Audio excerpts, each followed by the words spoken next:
Dr. Fred Hatfield is an impressive guy. He's a powerlifting champion, author, millionaire businessman with a beautiful wife.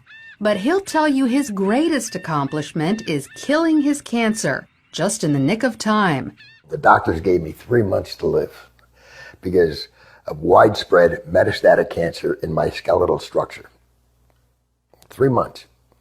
3 different doctors told me that same thing. It's a horrible, horrible feeling to have someone tell you that the person that you love only has 3 months to live and you're not going to be with him anymore. While Fred was preparing to die, he heard about an anti-cancer diet, also known as metabolic therapy. With nothing to lose, he gave it a try and was shocked when it actually worked. And the cancer was gone completely. To this day, there's no trace of it, and it's been over a year. Although it wasn't easy, Fred stopped eating carbohydrates because carbohydrates turn into glucose inside your body. Cancer cells love glucose and need it so badly that if you stop giving it to them, they die. And it just absolutely amazes me that medical science is just now finding this out.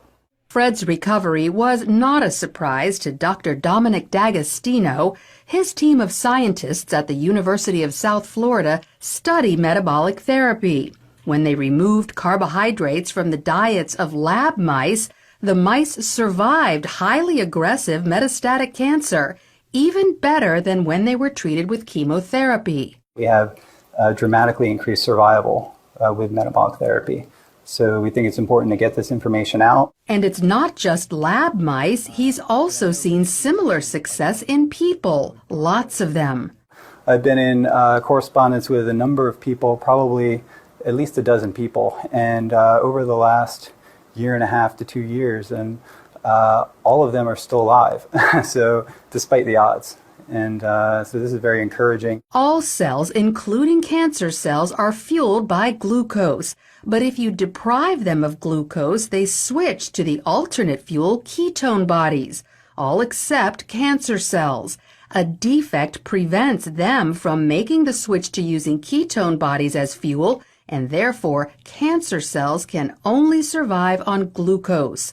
All other cells can use either glucose or ketone bodies. Your normal cells have the metabolic flexibility to adapt from using glucose to using ketone bodies. But cancer cells lack this metabolic flexibility, so we can exploit that. People like Fred, who deprive their cells of glucose and fuel them with ketone bodies instead, eat what's known as a ketogenic diet. It consists of almost 0 carbohydrates, but lots of natural protein and fat. You can go online and there's just cookbooks and, it's clean eating, just very clean eating. None of the sugars, the salts, the trash food.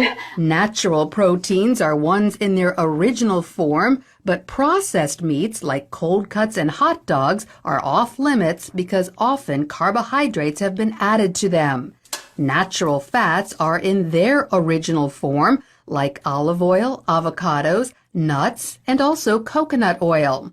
But stay away from trans fats such as shortening or margarine, which are man-made. Some people are afraid to try the ketogenic diet because they think all this fat is bad for their heart. But more doctors are now saying natural fat is actually good for you, even natural saturated fat like coconut oil and butter. Doctors like cardiologist Stephen Sinatra. Is cholesterol the major cause of heart disease?